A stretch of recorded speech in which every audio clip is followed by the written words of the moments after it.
चलिए ध्यान दीजिए, जब इरादा बना लिया है ऊंची उड़ान का, फिर देखना फिजूल है कद आसमान का। प्यारे साथियों, आज किस क्लास में हम क्लास 12 हिंदी दिगंत भाग 2 के प्रथम अध्याय जो आपको पढ़ना है वाचित, इस वाचित के ऑब्जेक्टिव को देखेंगे। आपको वही क्वेश्चन बताया जा रहा है जो आपको परीक्षा में आया है या तो आने वाला है। तो चलिए शुरुआत करते हैं सबसे पहला क्वेश्चन से। और सबसे पहला क्वेश्चन है आपको कि बातचीत शीर्षक निबंध के निबंधकार कौन है। ऑप्शन जरा ध्यान से सुनिएगा, 4 ऑप्शन दिया हुआ है। चारों ऑप्शन में से आपको सही ऑप्शन का चयन करना है। ऑप्शन ए है बालकृष्ण भट्ट, ऑप्शन बी है भगत सिंह, ऑप्शन सी है मोहन राकेश, ऑप्शन डी है उदय प्रकाश। तो इन चारों ऑप्शन में से आपको सही ऑप्शन होगा ए बालकृष्ण भट्ट। चलिए दूसरा क्वेश्चन है कि बालकृष्ण भट्ट किस युग के रचनाकार हैं। जरा ऑप्शन ध्यान से सुनिएगा। ऑप्शन ए है आधुनिक युग, ऑप्शन बी है भारत तेंदु युग, ऑप्शन सी है मध्यकालीन युग, ऑप्शन डी है भक्ति काल युग।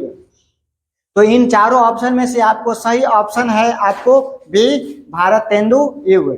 चलिए तीसरा क्वेश्चन है कि 100 अजान एक सुजान उपन्यास के लेखक कौन है। ऑप्शन ए है रामधारी सिंह दिनकर, ऑप्शन बी है जयप्रकाश नारायण, ऑप्शन सी है बालकृष्ण भट्ट, ऑप्शन डी है ओम प्रकाश वाल्मीकि। तो चारों ऑप्शन में से आपको सही जवाब है सी, जो कि सी ऑप्शन में आपको बालकृष्ण भट्ट है, जो आपको सही है। चलिए अगला क्वेश्चन है चौथा कि आर्ट ऑफ कन्वर्सेशन कहाँ के लोगों में सर्वाधिक प्रचलित है, यानी सबसे ज्यादा पाया जाता है।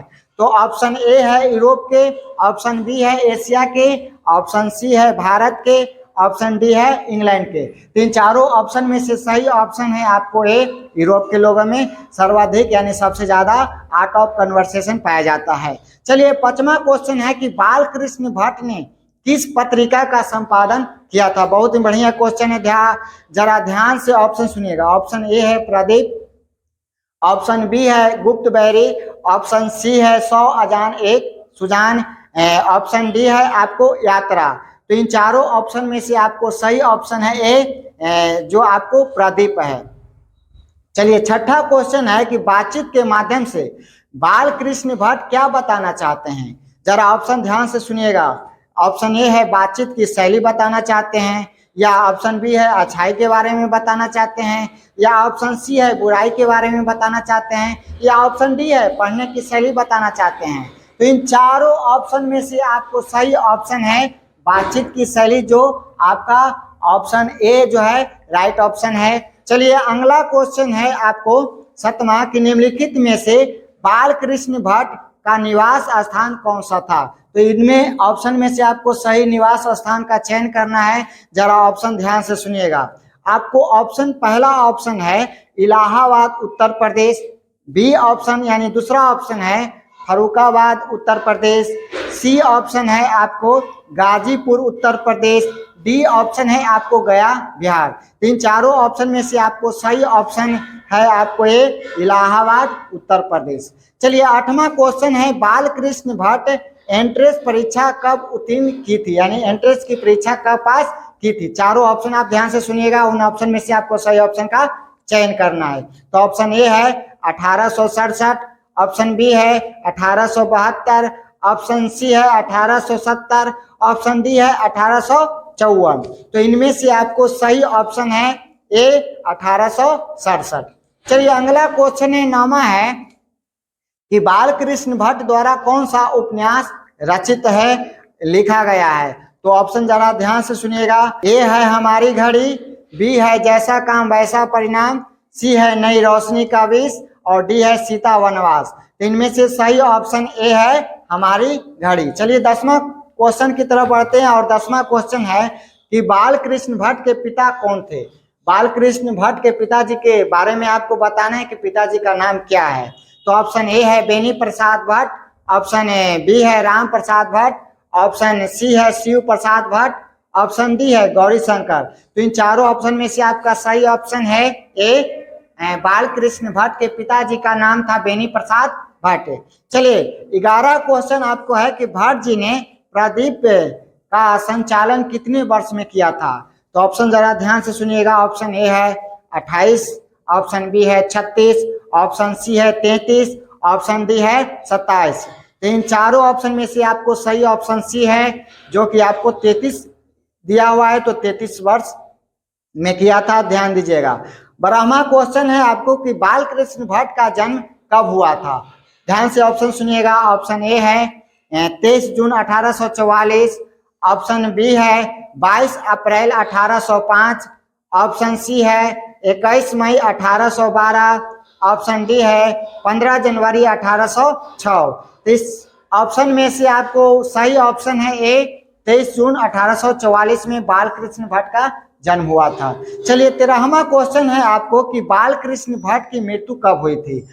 ध्यान से सुनिएगा। ऑप्शन ए है 20 जुलाई 1914, ऑप्शन बी है 18 जून 1905, ऑप्शन सी है 15 मार्च 1909, ऑप्शन डी है 17 सितंबर 1917। तो इनमें से ऑप्शन में से इन चारों ऑप्शन में से आपको सही ऑप्शन है 20 जुलाई 1914।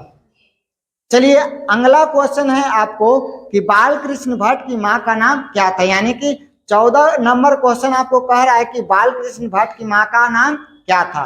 ऑप्शन आपको दिया जा रहा है, ऑप्शन में से आपको सही ऑप्शन का चयन करना है। ऑप्शन ए है सावित्री देवी, ऑप्शन बी है पार्वती देवी, ऑप्शन सी है राधिका देवी, या ऑप्शन डी है श्यामा देवी। तो इन चारों में से ऑप्शन में से आपको ऑप्शन सही है बी, पार्वती देवी, जो कि बाल कृष्ण भट्ट की मां का नाम था। चलिए 15वां क्वेश्चन है कि बातचीत के जरिए भाप बनकर क्या बाहर निकल जाता है। ऑप्शन ए है कलेश, ऑप्शन बी है द्वेष, ऑप्शन सी है मवाद और धुआं, ऑप्शन डी है आपको ईर्ष्या। तो इन चारों ऑप्शन में से आपको सही ऑप्शन है सी, मवाद और धुआं जो है बातचीत के जरिए भाप बनकर बाहर निकल जाता है। चलिए 16वां क्वेश्चन है आपको कि बाल कृष्ण भट्ट जी ने किस शब्दकोश का संपादन किया था। जरा ऑप्शन ध्यान से सुनिएगा। ऑप्शन ए है अंग्रेजी शब्दकोश, ऑप्शन बी है उर्दू शब्दकोश, ऑप्शन सी है संस्कृत शब्दकोश, ऑप्शन डी है आपको हिंदी शब्दकोश। तो आपको ध्यान देना है, इन चारों ऑप्शन में से सही ऑप्शन जो है वो है आपको डी, हिंदी शब्दकोश। चलिए 17वां क्वेश्चन है कि मनुष्य में, यहाँ पर रिक्त स्थान दिया हुआ है, खाली जगह भरना है ऑप्शन में से आपको सेलेक्ट करके। तो ध्यान से सुनना है। मनुष्य में ना होती तो हम नहीं जानते कि इस गूंगी सृष्टि का क्या हाल होता। ऑप्शन ए है बाबू वाक शक्ति, ऑप्शन बी है चलने की शक्ति, ऑप्शन सी है सोचने की शक्ति, या ऑप्शन डी है समझने की शक्ति। तो इन चारों ऑप्शन में से आपको सही ऑप्शन है वाक शक्ति ना होती तो हम नहीं जानते कि इस दुनिया गूंगी सृष्टि का क्या हाल होता। तो चलिए अगला क्वेश्चन है 18 क्वेश्चन है कि असल बातचीत सिर्फ दो व्यक्तियों के बीच हो सकती है, और यह कथन या कहना या मत जो है वो किसका था। ऑप्शन जरा ध्यान से सुनिएगा। ऑप्शन ए है भट्ट जी का था, या ऑप्शन बी है एडिसन जी का था, या ऑप्शन आपको सी है तुकाराम का था, या ऑप्शन डी है गांधी जी का था। तो ये जो है असल बातचीत सिर्फ दो व्यक्तियों के बीच हो सकती है, और ये बोले थे आपको एडिसन, जो कि आपका राइट जवाब है बी ऑप्शन एडिसन थे। चलिए अगला क्वेश्चन है 19 नंबर कि बातचीत करने का हुनर किसके पास है। ऑप्शन ए है आपको अमेरिका वासियों के पास है, ऑप्शन बी है जापानियों के पास है, ऑप्शन सी है यूरोप के लोगों के पास है, या ऑप्शन डी है हमारे पास है। तो इन चारों ऑप्शन में से आपको सही ऑप्शन सी है, यूरोप के लोगों के पास बातचीत करने का जो हुनर है बहुत अच्छा माना जाता है। तो चलिए नेक्स्ट क्वेश्चन है आपको 20 नंबर कि सच है जब तक मनुष्य बोलता नहीं तब तक उसका, यहाँ पर खाली स्थान दिया हुआ है, इसमें से ऑप्शन में से आपको सेलेक्ट करके बताना है कि यहाँ पर आपको जो है खाली स्थान पर कौन सा ऑप्शन आएगा।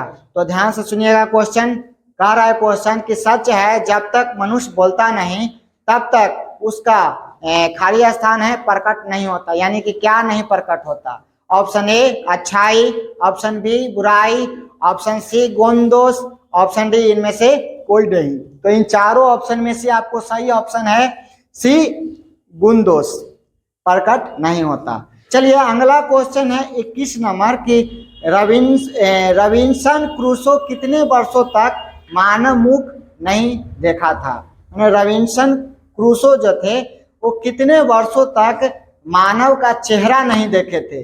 4 ऑप्शन आपको दिया हुआ है। ऑप्शन ए है 22, ऑप्शन बी है 27, ऑप्शन सी है 16, ऑप्शन डी है 10। तो इन चारों ऑप्शन में से आपको सही ऑप्शन का चयन करना है और सही ऑप्शन आपको सी है 16 वर्ष।